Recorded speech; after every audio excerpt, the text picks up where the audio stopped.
Hello and welcome back to another video. Today I'm going to be showing you how you can use your Southwest Rapid Rewards for hotels. Now this is a very quick and simple thing to do, so make sure you watch this video all the way to the end so you don't miss any important steps. So the first thing you actually want to do is head over to the Southwest website, and once you have done that, we can go into the top right corner up to where it says Rapid Rewards, and we can see a whole bunch of different options. And as you can see, there are options to redeem points for flights, car rentals, gift cards and more. So at first glance, it looks like you can't actually redeem it for hotels, but you do actually have to click this last option here, redeem points for gift cards and more. From there, it will look like this, and we can choose no, but I'm a Rapid Rewards member, and click shop rewards. From there, we want to look in the top right corner, and there are 4 different options, and since we're trying to get a hotel, we're going to choose travel. And then the second option down should be hotel stay.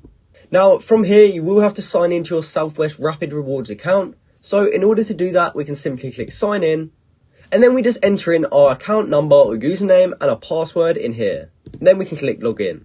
And from there we'll be logged in and we can start searching for hotels that we want to stay at. So you're going to enter in the destination, check-in date, check-out date, number of rooms, as well as who is actually coming. And from there you can click search, and then look for a hotel that is appealing to you. From there, when you found a good hotel, when you actually get to the checkout, you will actually have the option to pay with points. And all you have to do from there is actually finalise the purchase, and you will have successfully paid for a hotel with Southwest Rapid Reward points. So that is how you can use your Southwest Rapid Rewards for hotels. I hope you found this video helpful, and if you did, please comment down below to say it helped you out, and like and subscribe for more content like this. Thanks for watching.